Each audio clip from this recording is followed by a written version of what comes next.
On April 30th, Taiwan continues to announce the best economic growth number. In fact, this time, the government announced the best growth number in 39 years. 39 years. 13.69%, the fastest expansion since 1987. A number so big, it almost doesn't sound real. And on the same day, the state-owned oil company quietly announced that it would keep absorbing losses on every liter of fuel that it sells. For the fourth week in a row, because if it didn't, prices would go up, and if prices went up, that beautiful number might start to look a little different. The next morning, workers gathered outside the executive yuan, not to celebrate, to protest. Low wages, unaffordable housing, a social housing program that got cut earlier this year, that's in the same budget cycle that found hundreds of billions to keep the fuel hidden cost. 3 things happened in 48 hours. No one quite put them in the same sentence, but we're going to today.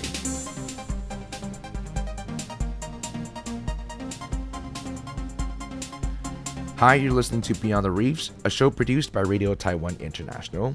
And here we talk about socio-economic issues that are faced by Taiwan and their broader impact around the world beyond the reefs of this island nation. Taiwan's stock market hit a new milestone on Monday. Taiwan's main index, the TAIEX, surpassed 40,000 points for the first time in history. It jumped above that level again this morning before the gains moderated. Shares of Taiwanese chip giant TSMC also hit an all-time high, with investors upbeat about the company's forecast amid the AI boom. Other Asian markets are also rallying. South Korea and Japan both posted record highs in their latest sessions. Taiwan's stock market is booming. The TAIEX topped $4 trillion in April, surpassing the UK and Canada to become the world's 6th largest stock market by capitalization. But what's behind the growth? The quick answer is AI. Most of the critical hardware the rising industry runs on is made in Taiwan. NVIDIA won't be possible without Taiwan. And there's magic in this island. The companies here have extraordinary technology. This is especially true for TSMC, the world's largest chip maker. The company accounts for over 40% of the TAIEX, influencing broader market movement. In the company's Q1 results, it reported a gross margin of over 60%, driven by robust demand, especially from growing AI investment by cloud service providers like Google, Amazon, and Microsoft.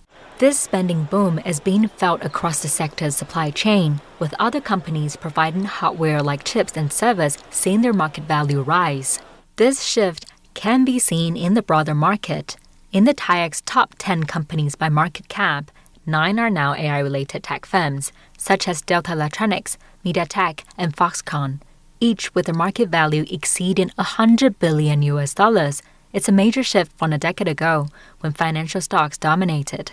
The TAIEX is largely driven by foreign institutional investors who are heavily concentrated in semiconductor stocks and hold around 70% of TSMC's shares. Both of these factors greatly impact Taiwan's stock market performance. Domestic retail investors are also getting in on the hype, pushing trading value to a record high of around $570 billion in March. Popular local ETFs that skew towards TSMC and other tech stocks have also contributed to the TAIEX recent highs. The ChatGPT boom was just the start. In 2024, the TAIEX reached 20,000 points. It took nearly 2 years to gain its next 10,000, hitting 30,000 in January 2026. But just 3 months later, in April, it crossed 40,000. Record high demand for Taiwan's tech products, plus strong appetite for leading tech stocks, drove the latest gains. Members from a dozen labor unions have gathered here in front of the Executive Yuan ahead of Labor Day on Friday to demand better housing benefits and retirement security for workers.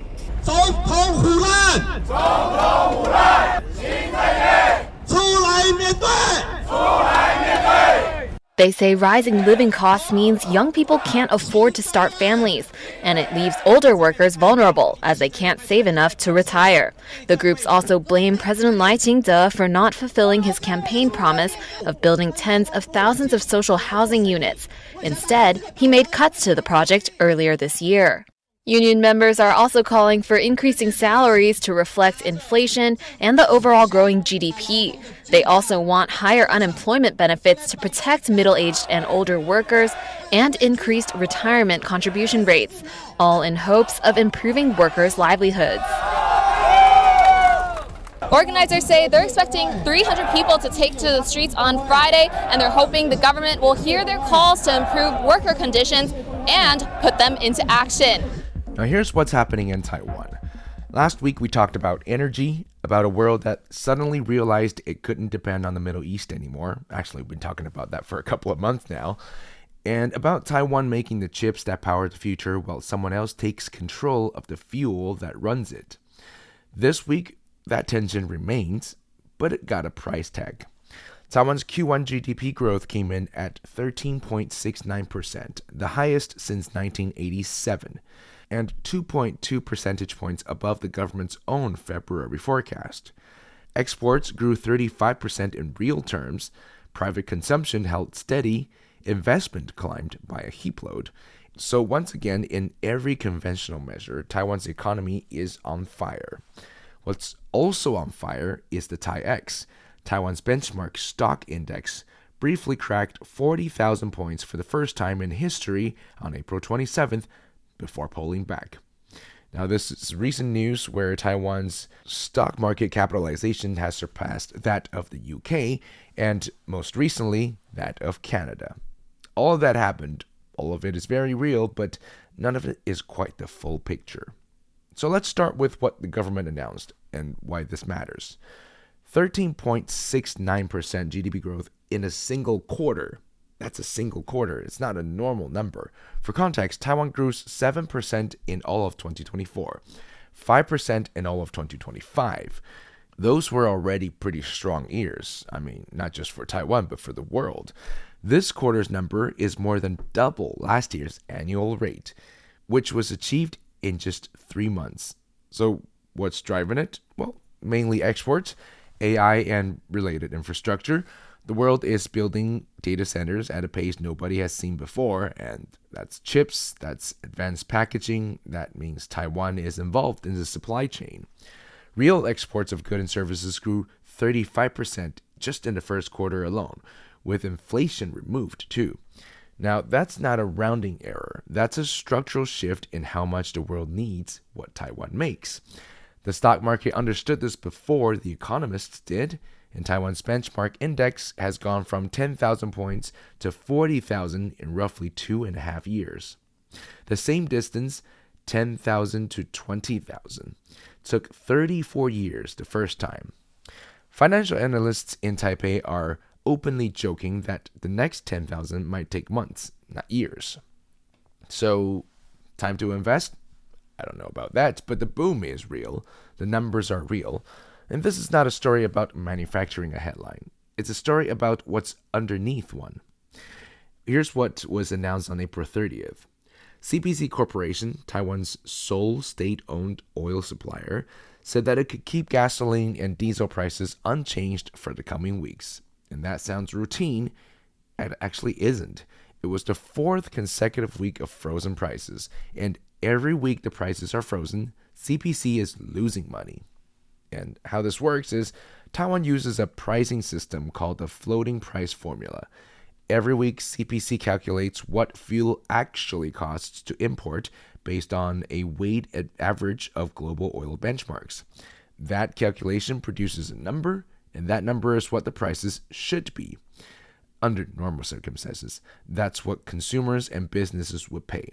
But Taiwan's government has a policy called price stabilization, and under that price policy, the government can instruct CPC to charge less than what the formula says, to freeze prices, to protect consumers and businesses from the full cost of what's happening in global energy markets, namely, what's not coming through the Strait of Hormuz.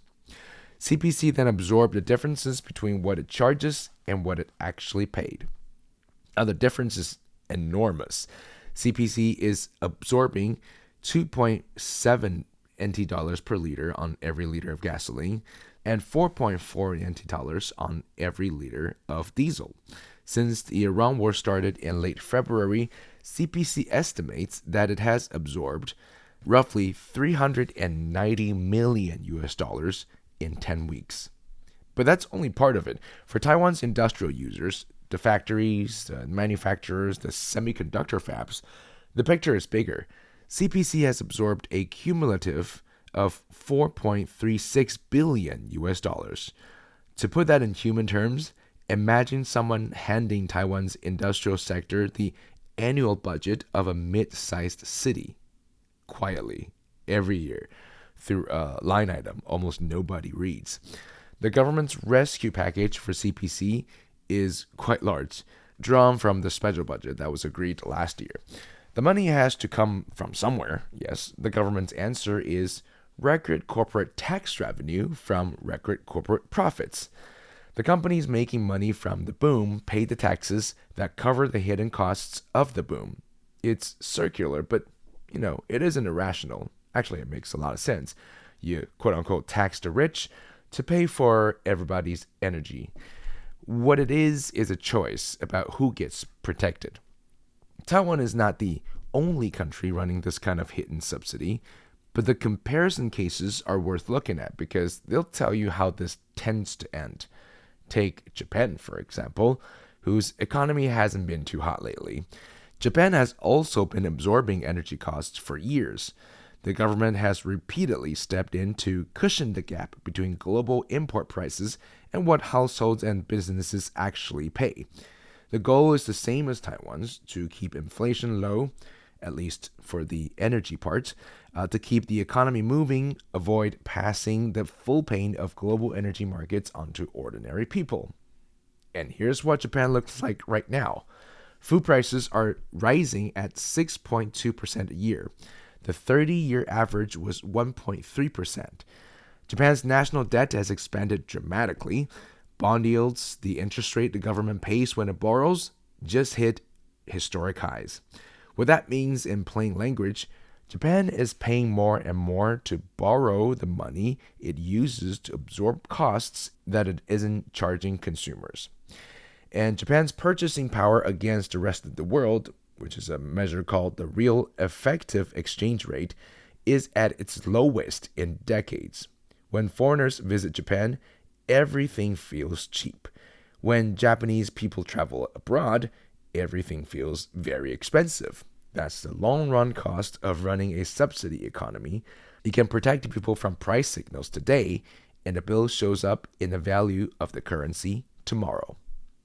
Taiwan's version looks cleaner right now. Taiwan's inflation is running at roughly 1.7%.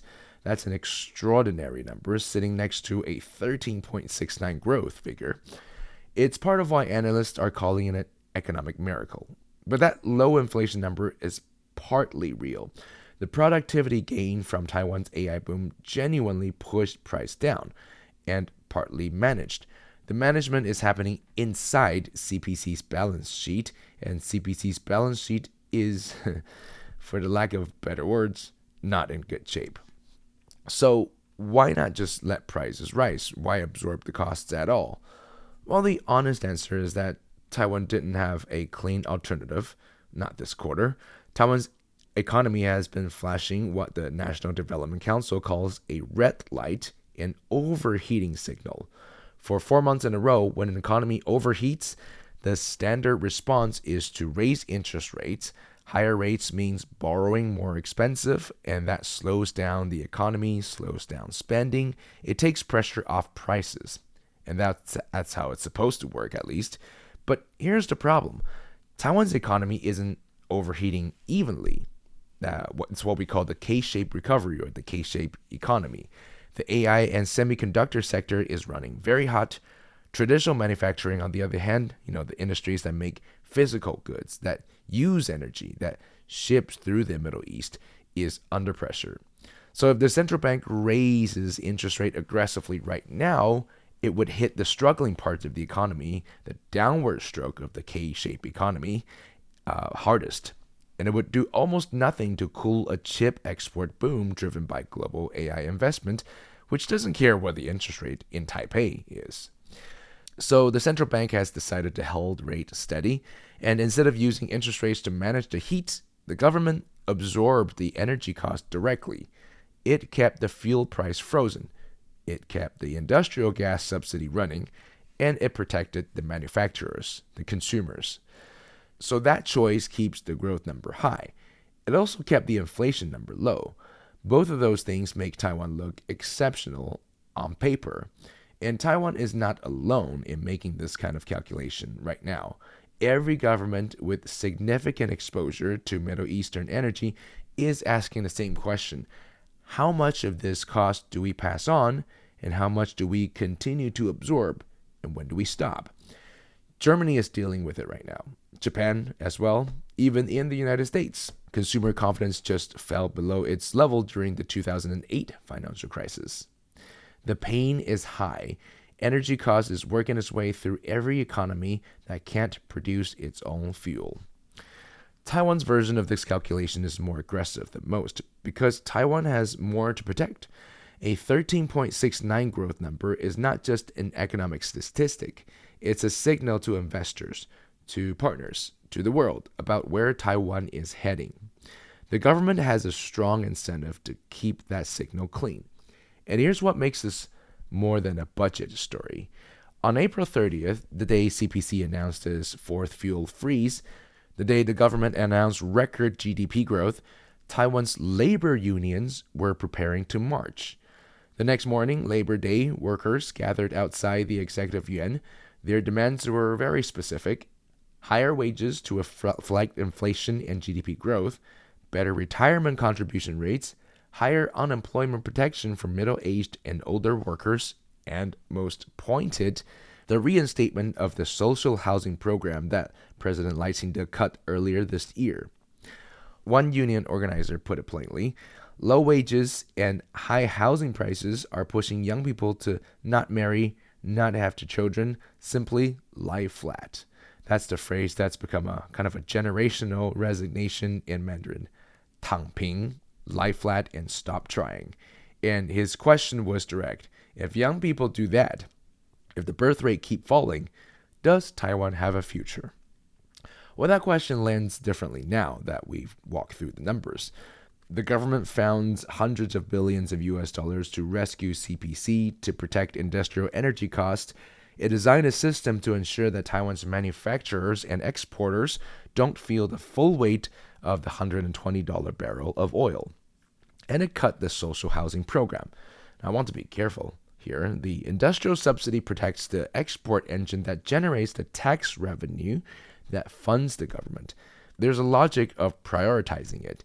You could argue, and the government probably would, that without the export boom, there is no money for housing programs in the first place. But here's the thing. Taiwan's household wealth hit a record north of 6 or 7 trillion US dollars in 2024. And the primary driver was the stock market. The same year, household debt climbed 11.9%. The primary driver of that was mortgages. So the people who already owned assets get wealthier, and the people trying to buy their first home went further into debt to do it. The GDP numbers capture both of these things in the same figure. It doesn't tell you which one you're living in. Taiwan's economy is genuinely performing very well. The 39-year record isn't fiction. It reflects real investment, real export demand, real industrial capacity built up over decades. And that part of the story is definitely true. But sitting right next to it is this number that was partly assembled through deliberate choices about which cost to count and which cost to absorb quietly. And for anyone who studied accounting, you know that that's definitely fixing the books. Choices about who gets protected from rising energy prices and who gets a housing program cut instead. You can read that in two ways. One reading, a government managing a genuine boom responsibly, smoothing the volatility so the engine keeps running. But the other reading, it's a set of numbers that look considerably better than the lives that are living behind them. Taiwan isn't alone in that tension, to be fair, but right now, it's living it at full speed. Thank you for listening to the show. I'm Chou. Tune in next week to find out more about socioeconomic issues that are faced by Taiwan and their broader impact around the world beyond the reefs of this island nation.